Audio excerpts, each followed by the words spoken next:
Welcome back to another episode of Psychocinematic. Today, my guest is Valerie Armstrong. She was the creator, a writer, and a producer on the show Kevin Can Fuck Himself, which is now available on Netflix in the United States. Until about 2 weeks ago, I had never heard of this show, and since then, I've binged the 2-season series, and it's amazing. So I cannot wait to talk to Valerie about her work on the show. So without further ado, here's Valerie. Valerie, thank you so much for being on here. I wanted to start by asking a little bit about your background that led up to you creating Kevin Can Fuck Himself. Thank you for saying the whole title. When people say Kevin can F himself, I get really bummed out. It's so funny. Every time you try and Google it, not even the right name comes up. It like as you're typing it in, it says Kevin Can Go Himself.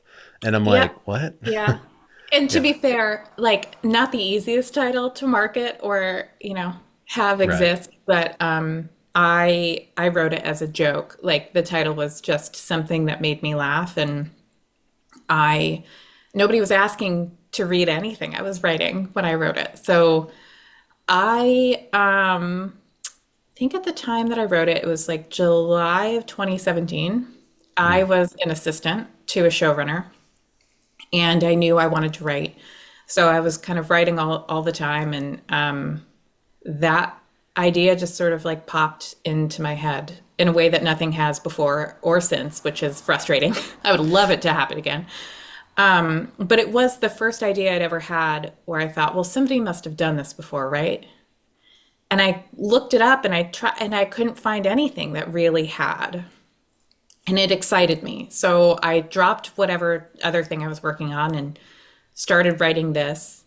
And I just needed like a new sample. You should always, if you want to be a writer, have new material that you're working on. If nothing else, just because I really do believe you get better every time. Like if you're working and writing and you just kind of get used to it. So I wrote it. And then as I wrote it, I got a new job at SEAL Team on CBS Mhm. about Navy SEALs. And I was their writer's assistant. And then they promoted me to staff writer. And that was incredible and so kind of them. And it changed my life. And then when that happens, generally, if you work with great people like I did, they ask you to send them stuff that you've written, and they'll send it on to their agents because now you need an agent and all this stuff. And Kevin was my favorite thing that I'd written, so I Mhm. sent it, and I got an agent at UTA, and somehow eventually AMC read it, and then they bought it. They bought it like after a disastrous meeting that I had with them. Really? Well, I was going to meet them just as a general meeting. Like, you sit with an executive, they know your face, maybe they'll remember you and your sample if they are staffing. And so I was going to the meeting and my manager called me and she said, "So I guess everybody read your script last night before the meeting. Now the meeting is about buying the script. Do you have anything planned for like a season one?" I was like, "Well, no, no, this is a sample. Like, I have nothing prepared." She's like, "Great, go have fun." No And pressure. yeah, and suddenly the meeting had like four more executives, and I remember one of them said, "Do you have any idea for a season two?" And I was like, "Yeah, maybe another format switch comes into play." I don't even remember what I said. I just remember that she said, "Yeah, I was afraid you were going to say something like that." And I said, "Yep, yep, okay, I will kindly fuck off." And then 3 weeks later, I got the call that they wanted to buy it, and just everything after that, I just assumed it would go away. Hmm. And I eventually was like, "Oh, this might end up being a real show. We should probably change the title that I created just to make me laugh." And they wouldn't let me. They Nice. liked it. That's cool. Um, Man, there's so much that you touched on that I want to ask about. Like, so first thing, trying to start from the beginning is what are you doing as a writing or a writer's assistant as opposed to being Sure. the staff writer? I think it's the best job. If you want to be a writer, it is the best job you can have. other than actually being a writer. So in TV, you get to have a writer's room, which is so wonderful. And it means that there are support level jobs for people who don't know how to do that yet, but want to be around it and maybe get the chance to be promoted. So I was a writer's PA at Masters of Sex, the Showtime show, season 2. And I was so thrilled. It was like I didn't know any TV writers before then. And then suddenly I was getting them lunch and trying to impress them by getting their coffee orders right. It meant the world to me. And then I became a showrunner's assistant, which is kind of the next rung. And eventually they promoted me to writer's assistant on Masters of Sex first. Because they knew you wanted to do that. Yep. And I Okay. made that clear. And like you kind of assume when anybody is in those positions, they generally want to write. They're not there to, get you coffee for 30 years. And they were wonderful to do that with me. And so the writer's assistant sits in the writer's room, does no assistant duties, which is incredible. It's a really like mostly creative position, which is so hard to find unless you are an actual writer. So you sit and you take notes while everybody is talking. And everybody likes their notes differently. Usually in comedy, they like sort of, like a transcript of what's happened. And they do attribution where you know who said what. In drama, generally, at least the rooms I've been in, it's like the writer's assistant takes down what we land on. And they don't say this was so-and-so's idea. It's just a real summary of what the room accomplished that day so that you can look at it quickly and be like, what did we decide yesterday? And it's just there. And I loved that job so much. I would do research too, which for Masters of Sex was a huge, undertaking, but I loved it. I loved it so much. And if you work with great writers, they will ask you to pitch. If you really think that you can keep the ball rolling and like solve a problem that the whole room is really struggling with, no one will care where the answer comes from, generally. If you work for bad people, they will. And they just won't listen because you're a support staff. But God, if you have that right answer, everybody will just be thrilled because then you get to move on. And so I worked for great people at Masters of Sex and then at SEAL Team, and they believed that I was more valuable as a staff writer, and I was just so grateful. Even though, it's not my dream to write about Navy SEALs, but God, I was not about to be picky when somebody Yeah. wanted to promote me. I will write about anything. I just want to do this for the rest of my life. Yeah. So when you are looking to sell Kevin Can Fuck Himself, how much of that script have you written? Is that just one episode? Is that a season's worth? Like, what do you need for that? Well, I wasn't trying to sell it. I mean, we'd sort of talked about it a little bit, but I didn't think it was real. I only had that pilot script. And you can go about it many different ways, but nobody was going to trust me with a pitch. If I went in and pitched this show, I think that would have been a real uphill battle. But because I wrote it and you could read it and it existed, I think people really understood what I was trying to do. And the pilot that AMC read that summer bears very little resemblance to the one that actually aired. It took a lot of, it wasn't built to be, that wasn't written to really be the start of a show. It was written to show what I cared about and how I wrote and this idea that I had. And so we rebroke a lot of it. In the original pilot, Allison gets pregnant. And that's what sort of wakes her up, is she was much less delusional. Like, she really understood where she was and how she got here, and was a lot more like Patty, a lot more like, I understand my lot in life. What are you going to do? And then she gets pregnant and thinks, oh, that was okay for me. I can't do this to this kid. So I have to get out. And I went back recently and reread it. I really like that pilot too, but the one that we wrote, she has so much room to grow and so much to learn still that I'm very happy with how it turned out. Hmm. And after I sold it, they did have me, I mean, there are so many steps between selling and actually getting it made. They had me write a format document, like a little Bible for the show, saying what I wanted to do with it, what it meant, what I wanted to say. Then they gave us a mini room where we did three more episodes, and then they greenlit us. So it Wow. was a long process. Yeah. So when you originally wrote the pilot, did you kind of have an idea like if this ever got made, this is like the story arc that I would want Allison and all these characters to go on? Did you kind of have like an idea of where it would end? No, because, and I'm so glad that I didn't, because what I learned in this process is like, you can have a four-season plan. Hmm. If the network doesn't like your season two plan and it blows up the rest, what do you gotta pivot. So, and by the way, they absolutely did that. Like we pitched like four ideas for season two, and I'm so glad that we landed on the one that we did that is the right one. But, I'm so glad I wasn't married to anything.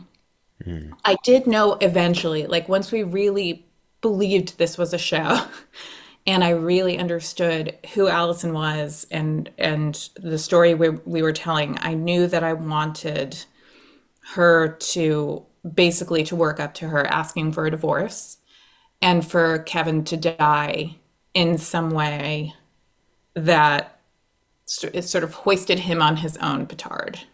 Hmm. And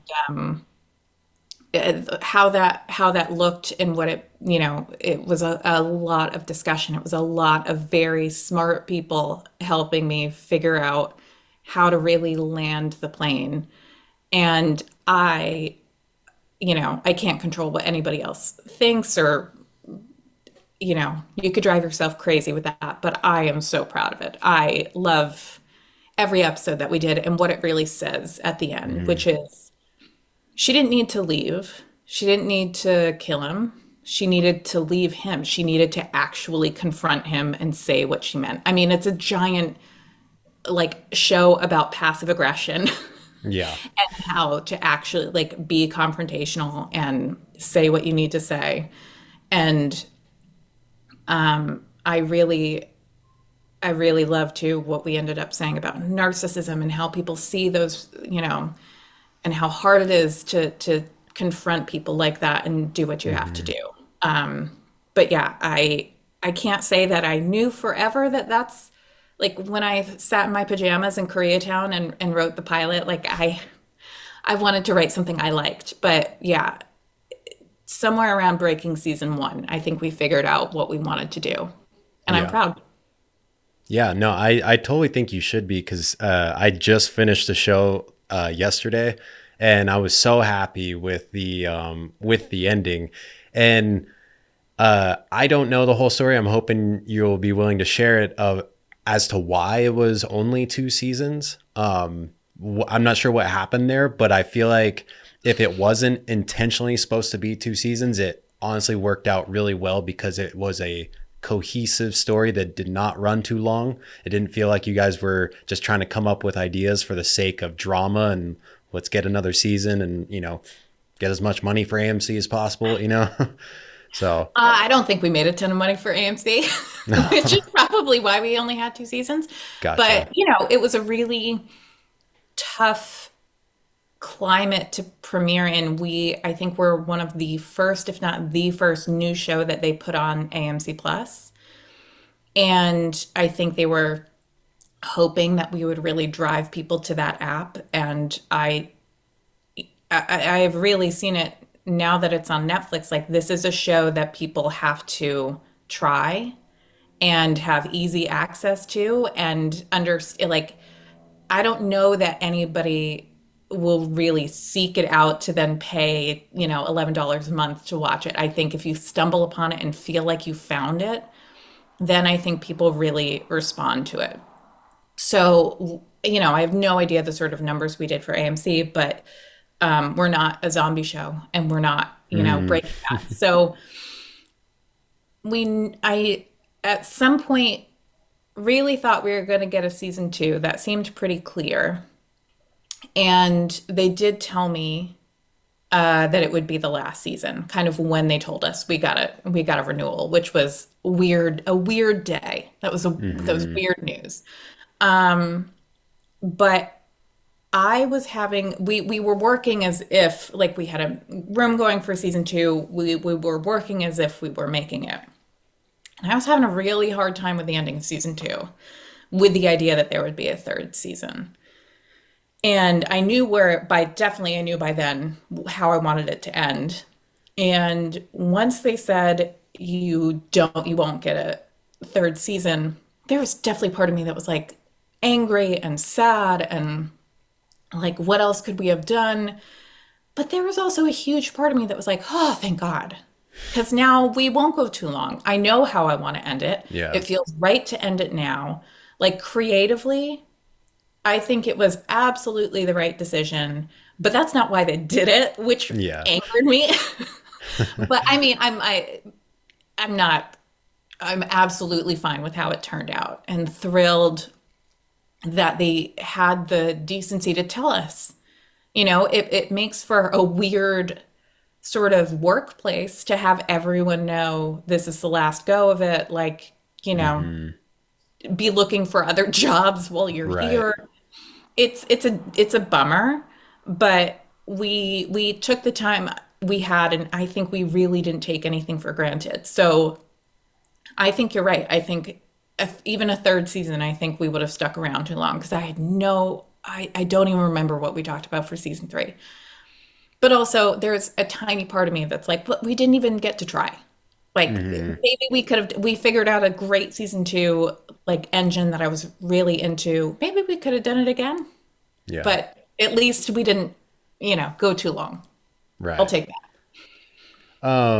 So with the style that you guys did for the show, where it's the multicam sitcom plus like that cinematic drama, I am like, so I noticed, like Neil was taken out of the multicam once he got hit in the head with the bottle, and then Kevin was taken out once Allison said she wanted the divorce and was serious about it.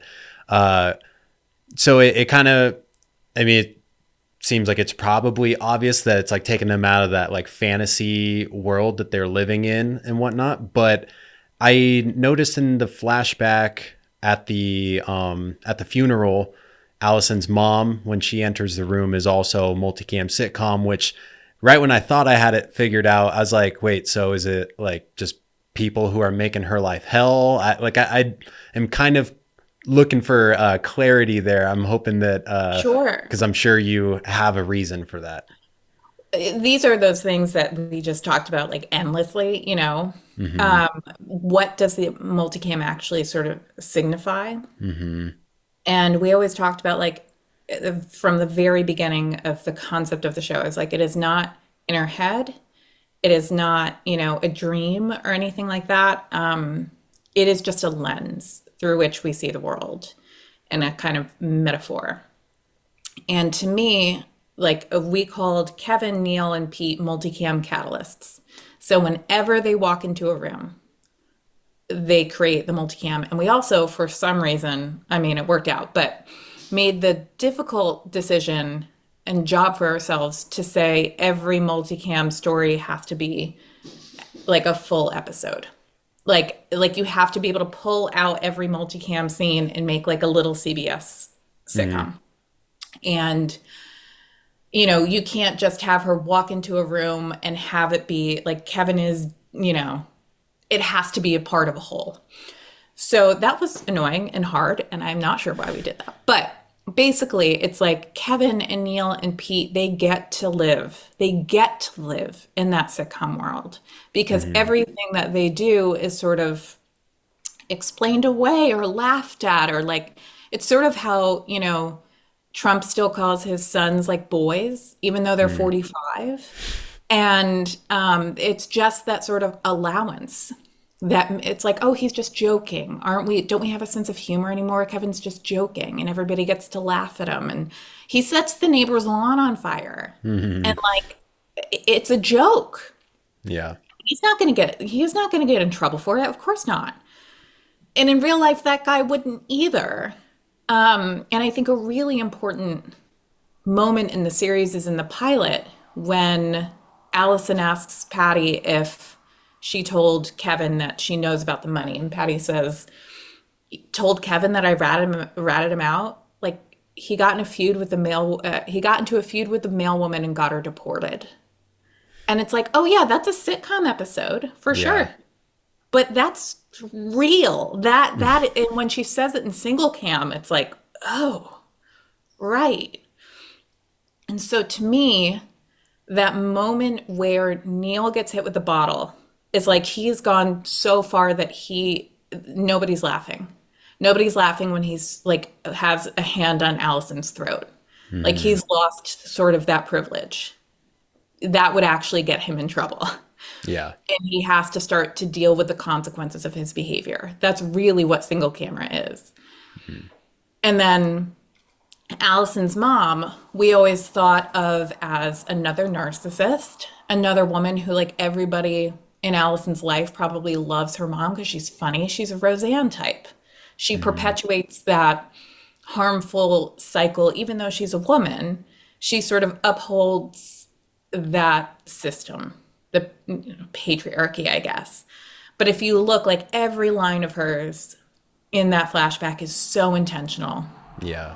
so intentional, like undermining Allison's want to go to school, to college, and how she talks about Allison's dad. It was very important for us to say Allison grew up in this environment and not in the way you think. She didn't marry her dad, she married her mom. And then for Kevin, it was like once Allison sort of brought consequences to him and said, no, no, I'm really leaving. I am actually leaving you because you are an asshole. Hmm. He's kind of crossed the line. He's crossed the Rubicon into this place of like, I will destroy you if you leave. Because that man would say that. Hmm. We just wouldn't see it. And so, yeah, to me, it's like when people sort of cross the line and can't get away with that stuff anymore is when they're suddenly in single cam. Because single cam, if you look at it, it's all about consequences. Yeah. Allison always has to deal with consequences. She's always picking up his dishes that you don't notice, or you see the band-aid on her hand from the glass break in the pilot, Hmm. but you only notice it in single cam, but it's in there in both. Yeah. Yeah, it was really fun to figure out like what we could play with like that. Yeah. And every department head did their own thing with it, and it was really great. Yeah. My absolute favorite scene of the switching back and forth was when Neil is hiding in the closet, and because when she walks in, because I watched it a couple times. Like I love the fact that it cues to the audience that there's one of these guys in here somewhere, and then you're like, oh yeah, he's been playing hide and seek. But when she walks in, she almost like does like a double take, like she knows something's off or something like that. And it was phenomenal watching that. I was like, yes, so sweet. Figuring that out, so we knew Neil had to overhear her and Patty fighting and know what she had done. And we couldn't figure out how he would do that. And I think I was writing episode 4 or something. Yeah, probably somewhere around there. And the writers said like, okay, we have a pitch for the end. And I came into the room and Sean Clements, brilliant comedian, podcaster, writer, everything, actor. He plays Kurt in the show. Hmm. He pitched me that end like top to bottom, and I was like, "That's it. That's awesome. Yes, they have an ongoing game of extreme hide and seek. The idea of her coming into that kitchen and it being multicam, but you don't know why, is so good. And I also love the sort of audience, like it's funny, it's funny, it's funny until it's not. And I loved it. That's one of my favorite formats, which is my other favorite is in episode 7 of season 2 when Allison is alone and she's in multicam because she's helping Kevin and she's really considering being part of the problem. Hmm. And she is making the decision and it's only for a moment. And then she's like, I can't be like this. And she drops the thing that she was supposed to sign and she goes back to single cam. That is so one of those things that Craig, my co-showrunner and I, lovely, wonderful man, that we talked about for hours and we were like, no one will ever notice this. But this is the thing we want to do. This is for us. Like it makes sense to us. So whatever. Like Yeah. even if nobody ever notices, oh well. I cannot believe I have seen a TikTok where people like actually they are making like video essays Yeah. about that moment. And I was like, oh my God, I can't believe that people have seen it, that they get it, that like and it's 2 years later. It's such a gift. I'm so Hmm. happy. Yeah, something I keep hearing more and more from just filmmakers in general is just trusting that your audience is smart enough because maybe not all of them are, but some are going to figure it out and then they're going to share it with everyone else, which is awesome. Yeah. I mean, my whole goal, like, of course I worried about critics, like reading reviews. Not that I really did. My brother really did and just sent me lines, but every now and then I would see something and that like physical reaction to a review, good or bad, by the way, like it can be a glowing review and there's one line where I'm like, "Oh God, I shouldn't Yeah. ever write again." Like that physical response is unto itself and it's terrible. It's awful. I knew I couldn't write a show trying to anticipate what a critic would like because I don't know. Nobody does. I think if you did, there would be some sort of algorithm recipe for success that I don't think is there. And I also couldn't write anything to please the executives. I mean, we worked together, it was collaborative, same with the actors. But I can't anticipate what other people will like. Like I can only say what I like, what I'm proud of, and what I'd want to watch. Hmm. And when it went on Netflix, I was on the plane back here and I had brief internet and I was like, I'm gonna watch it. I'm gonna watch the pilot. And I was like, well, fuck, I actually made a show that I'd watch. Like, I enjoyed it. And I somehow didn't remember every frame of it. Like, it still made me laugh, which is, I've seen that episode innumerable times. Hmm. But yeah, I think I'll keep doing that. And I don't think that that is the recipe for commercial success. I certainly don't think that I'm ever going to have a show that runs, 10 seasons, 22 episodes each. Like that's just not how I know what like I don't have that ability. I really don't. But I can write something that I would enjoy. And it Yeah. turns out other people did too. Just took a Yeah. while. One, so my favorite episode from the entire show was season 1, episode 6. The way that you guys intertwined every single problem all into one thing for Kevin's birthday was just insane. Like I couldn't take my eyes off the screen and I started writing down every little thing that you guys have intertwined there. And it, like, so episodes 1 through 5 just felt like it was like laying the groundwork for you guys to just really go in on that episode and like flex the writing skills and the storytelling is crazy. Thank you. I'd been watching a lot of Frasier because I love Frasier, but also because I think if you want to write a good multicam, and that was really our intention. We love, I mean, Craig is a comedy writer. A bunch of our writers were like, our intention was to create the best sitcom we could because we love them. And like, Kevin is annoying, but I really wonder how annoying he would be if you didn't know Allison had an inner life. So I'd been watching a lot of Frasier, and my favorite episodes of theirs are farces, French farces. And they really did those so beautifully. And so when we were breaking the season and talking about what sorts of episodes we wanted to do, we thought that by episode 6, we would be able to sort of play with it a bit. Like episodes 1 and 2 really teach you how to watch the show. Episode 3, we did a flashback. It's sort of Patty's pilot. Like you learn that she has a real inner life going on.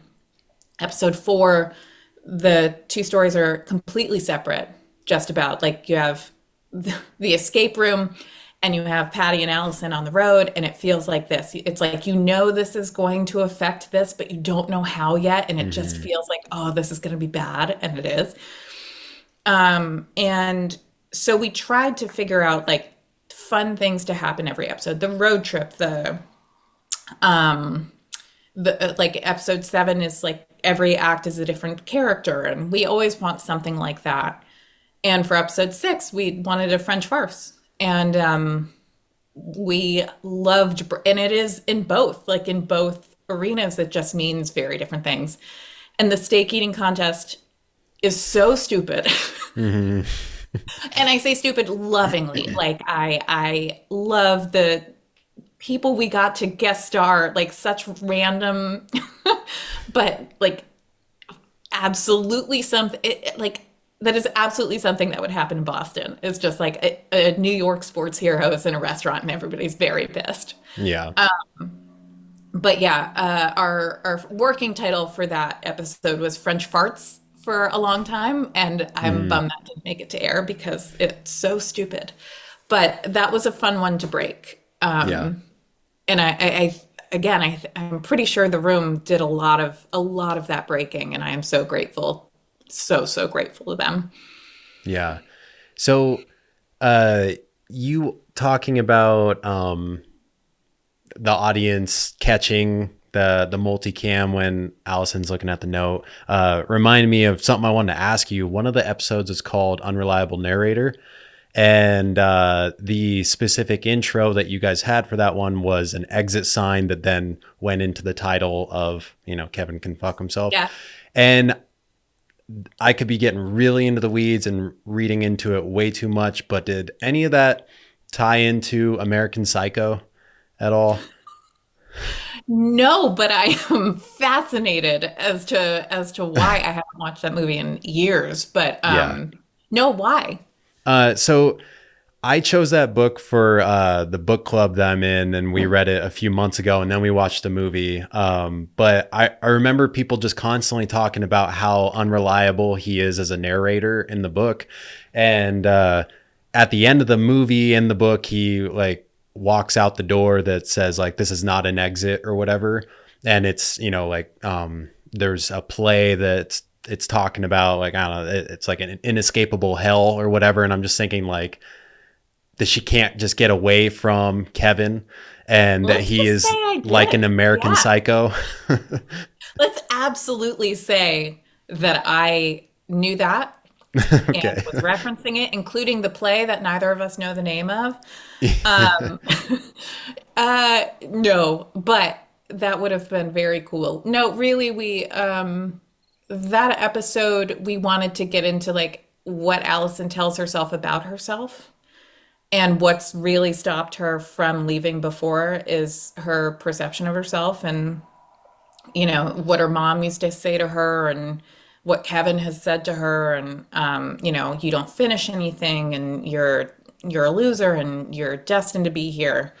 And really it's because of Patty in that episode, when Patty sort of hears her frustration come out and understands like the sort of inner monologue that's been going on.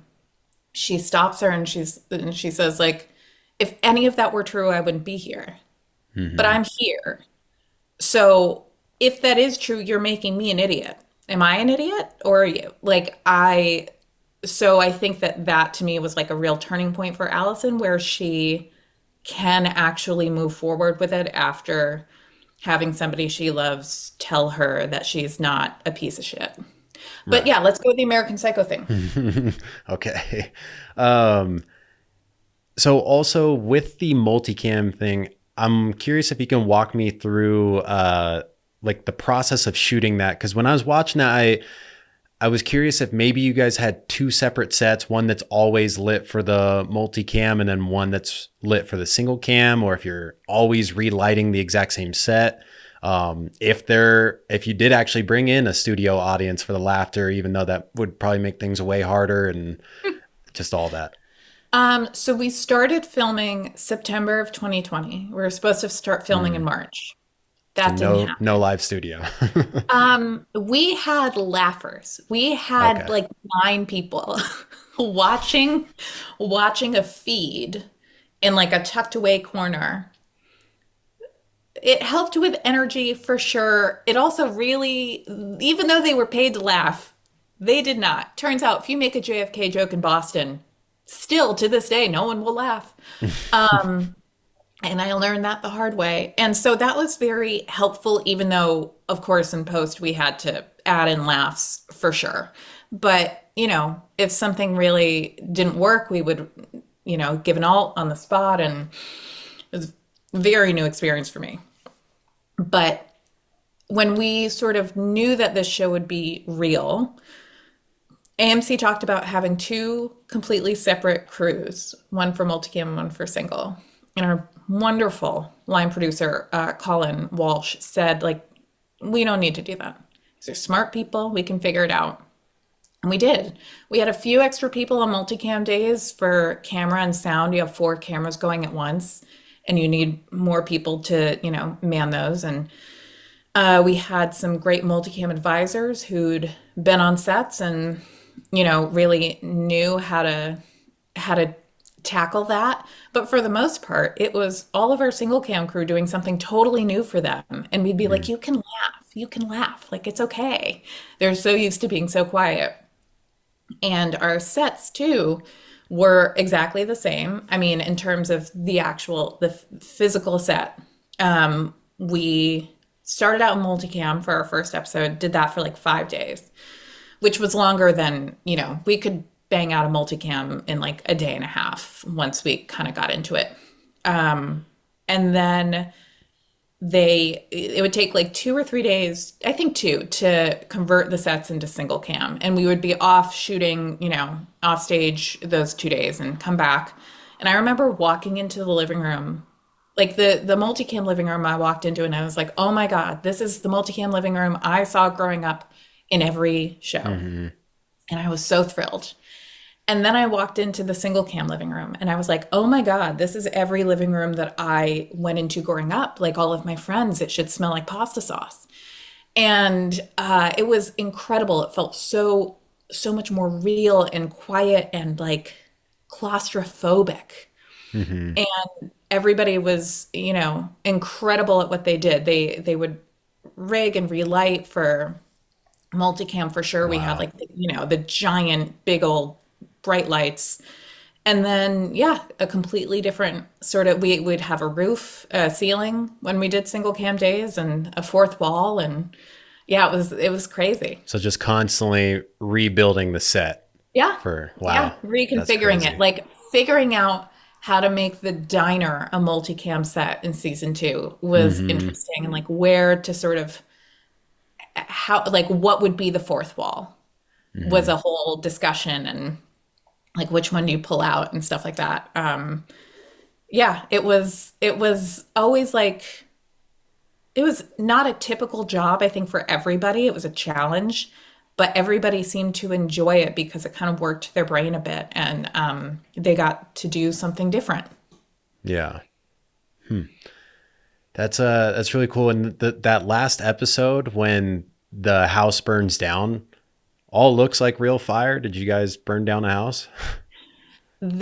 So at the beginning of the season, I went to Colin, my line producer, and I said, I want to burn down the house. And he was like, okay, okay. I said, I don't totally know like the specifics on how it ends, but I know that the house will be burning down. And I was directing that episode. So from the beginning of the season, we started having meetings about it. We started storyboarding it. We talked about how we could make it look real, because I was like, it is the end of the show. That last shot will be Allison and Patty on the patio with the burnt out house behind them, and I would really love to not be bummed out by the look of it.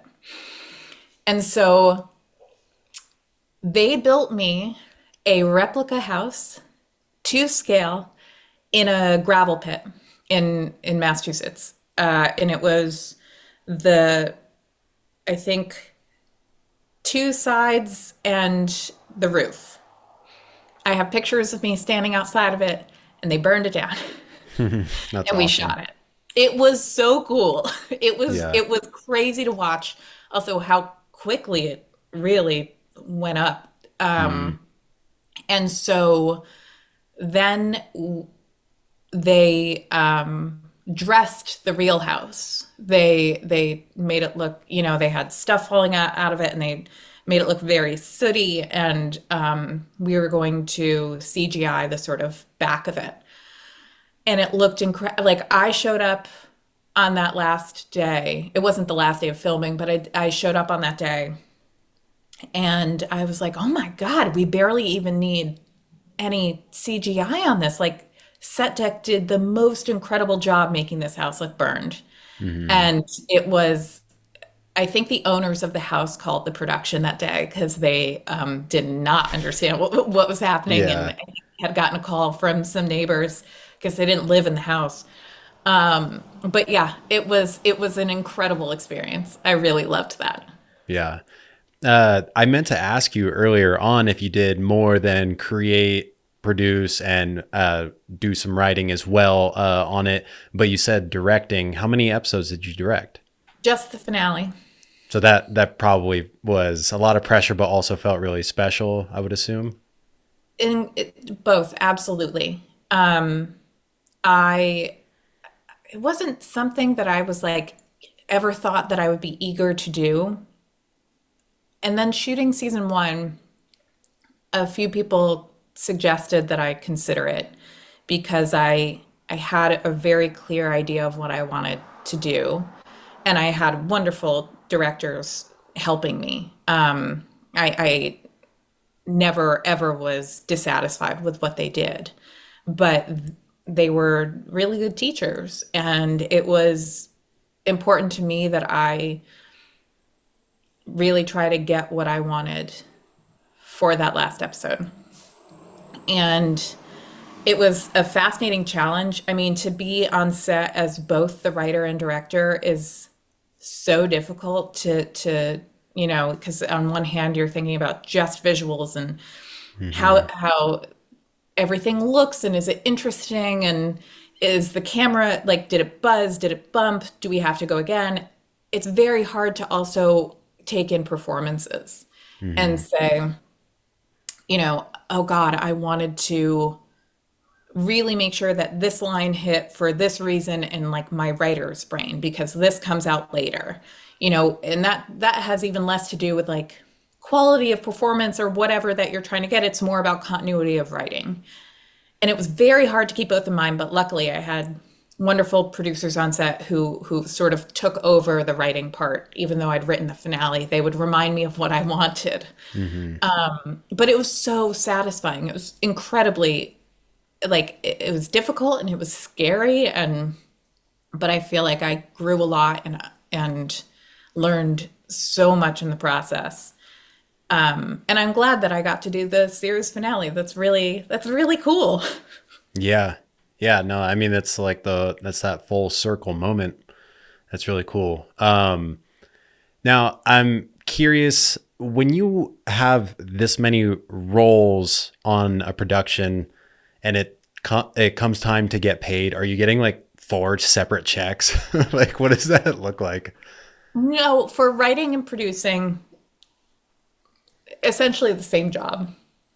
And I mean, as the showrunner and the executive producer, or as the creator, it's sort of expected that, I mean, my job is continuity. It's like, it's if it's my idea and my world and they bought it from me, it is my job to make sure that everything is of a piece and makes sense. And that's like top to bottom. That is scripts that are coming out, some writers get it closer than others, but I had a hand in all of them.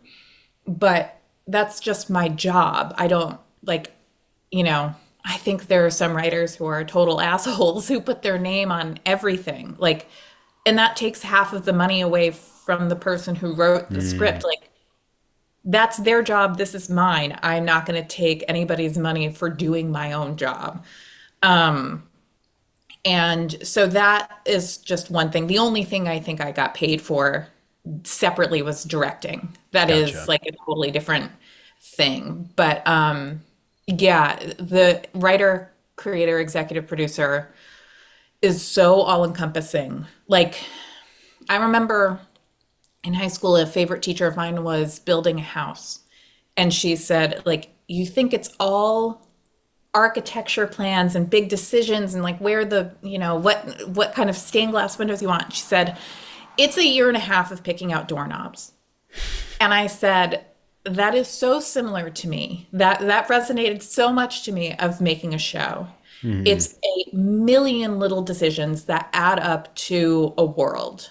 It is so little of like writing and I mean, this is never me to be like, oh, this is fantastic. Like that's just not not who I am. My first reaction to every note is like, yeah, of course, that's right, you idiot. And then slowly I'll be like, oh no, maybe I have a point. But it is very little like big sweeping anything and tons of picking out wardrobe, picking out hairstyles, picking out wallpaper, hiring people and moments on set where you're like, we really need that line to land because it really comes back and it should come back in like 4 episodes. It's just keeping all of that in your head. It is the greatest job, in my opinion. It is a very time consuming job. I won't say it's super, I don't want to say it's hard because I'm not lifting anything. I'm not getting up as early as half the crew.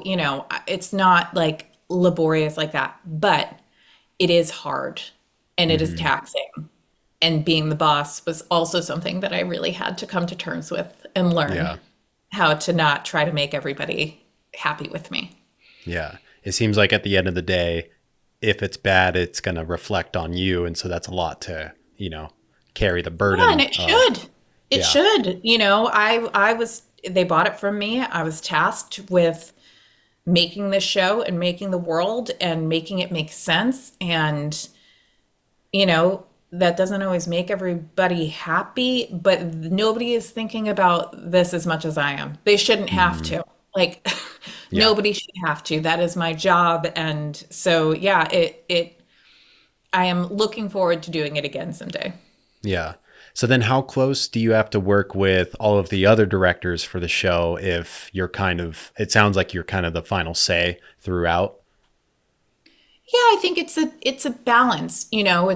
There are moments that I absolutely gave in on things that I didn't necessarily want to, but knew that it wouldn't affect my holistic vision of the show and, that's fine. If it helps somebody do their job, great. But I was very lucky in that so we had our pilot director, well, original pilot director was Lynn Shelton, who passed away before we could shoot the pilot. And then we hired Oz Rodriguez, who did the first 2 episodes, and he was fantastic, lovely. I've never gotten a better director's cut from anybody. And that was great, but then he got an overall at Universal and couldn't work on the show anymore. We hired Anna DeCosa to do episodes 3 and 4. And then I just didn't let her go. She was so fantastic, so collaborative and caring, and really wanted to help build the world of the show that and it was COVID. Like it was also a pain. It was a pain to bring Yeah. anybody in. We wanted to make sure people got both formats, which is a huge learning curve. And she just came in and felt a part of it.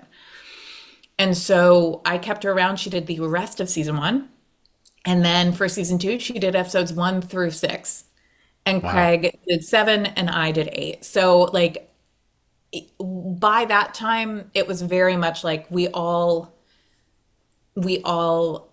really understood what the other wanted to do and understood the other's opinions. And there were things that like Craig or Anna gave me notes on in the final script. And I was like, no, I want that in there. No, I'm not going to cut that line. Hmm. And they were like, okay, it's yours. Don't worry about it. And then there were bigger things too that, just because it's the final say doesn't mean that I am impervious to notes. It's like, yeah, I'm the final say. But if you come to me with like in good faith with a good argument and say something is not working, I like to believe that I really listen. And that absolutely happened. And the show is better for it. Definitely, the show is better for it.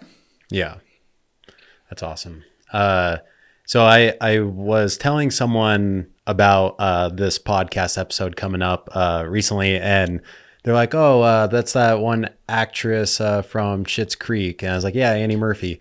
And I was like, that's funny. This is like the second feather in her cap of like a curse word TV show title. So that's kind of cool. I mean, maybe she even has more than that, but I just know Schitt's Creek and now this, which is awesome. Yeah. So do you anticipate with the accessibility of Kevin Can Fuck Himself potentially giving you even more opportunities now with your career as more people begin to see it? I I mean, I hope, right? Hmm. I think it's so much easier to point people to the show now. Hmm. Everybody gets Netflix. Even Hmm. if I'm just up for a job, I can say you have 16 episodes worth of my writing to go look at and see if you like Hmm. and if I might be a good fit. But I don't think it'll hurt, which is great. Yeah. I mean, I really took a break after Kevin. It was draining and hard, and I just needed to not be the boss for a while. So I went on staff of another show for a bit and did that, and since then have been doing development. And I would hope that this helps. Who knows? Yeah. Well, I hope that sometime in the next couple of years you can be at the helm again. Because I mean, if Thank you you. made this on your first time being at like controlling everything, I can't wait to see what you do the second time. And I'm sure like this whole process you learned a ton, and so I can only imagine you'll be better at it this time. Thank you. That's the hope, right? Always getting Hmm. better and always learning. And yeah, I definitely, whew, there was a steep learning curve that nobody can even like people tried to warn me of things and like Yeah. get me ready. And I was like, I'm gonna do it different. It's been done ways for sometimes for a reason. But really the thing that I am most proud of that I had early on and still do is trust in the people that you hire. If you hire the right people, the right department heads, you don't need to do their job for them. Hmm. Like I would tell my costume designer how I wanted to feel when I look at somebody and tried to give them some examples, but like I'm never going to send a costume designer a dress and be like, "Can we just do this?"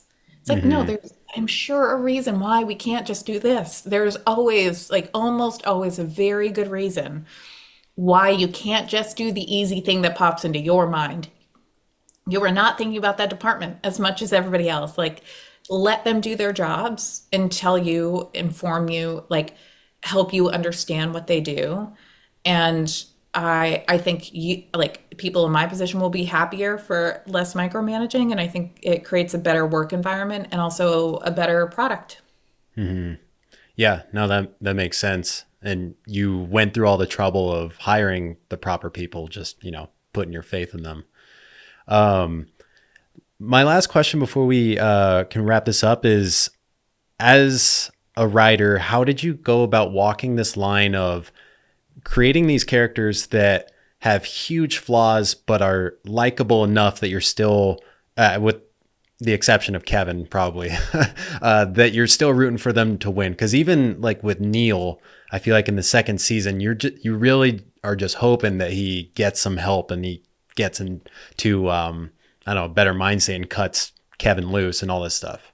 It was difficult. I mean, that's always a hard line to walk, and I cared less about likability and more about like who are you willing to root for.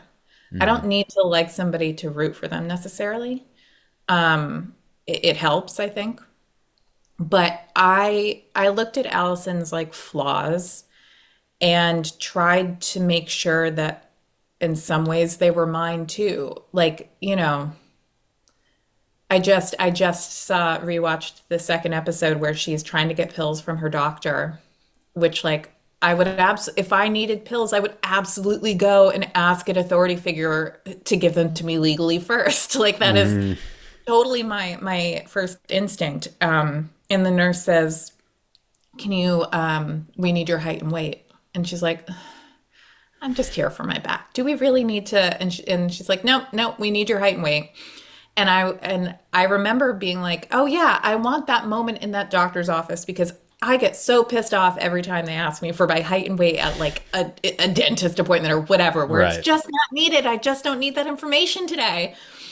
And it was just small moments like that that made me hope that if I put some of my own stuff into it, that people would be like, "Oh my God, right? Me too." And Allison is not me. I think every character has a bit of me in them, just that's just writing, I guess. But I just hoped that by putting my own little things in there that maybe there was somebody else out there who felt the same way, and maybe Hmm. that would make them more human. And everybody did that in the writers' room. Everybody contributed, and all of those characters had moments where I think you could really see their humanity. Like Neil is a great example of that was hard. Like we were like, he put his hands on a woman. We can't ask the audience to forget that ever. That is there, that is a stain on this person. But does that mean that we can't tell stories about him? I don't think so. It just means that we can't excuse it. So we tried really hard to never say he's some great guy now, but really just to say, like, maybe there's a chance he can change. If he gets away from Kevin, if he goes out on his own, he has a chance.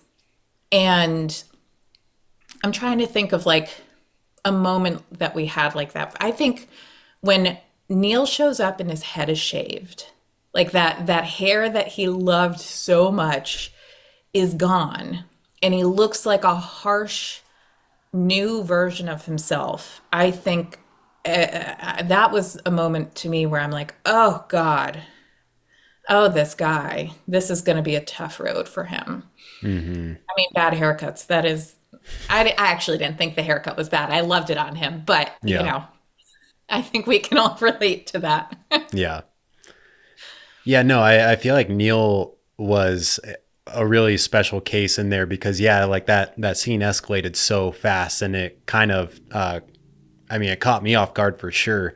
And I was surprised when I quickly was still rooting for him in the next season to get better. I was like, wow, I thought that he was just kind of going to become someone like Kevin, where I just don't want him in the picture anymore, you know? I also, that moment where he is making out with Diane and Kevin walks in on him and just Mm, laughs. yeah. Like that, when we thought of him and Diane together, that was thought of maybe 30 seconds later. It's like, oh, Kevin would just make fun of it. And Hmm. this is this man's lifeline.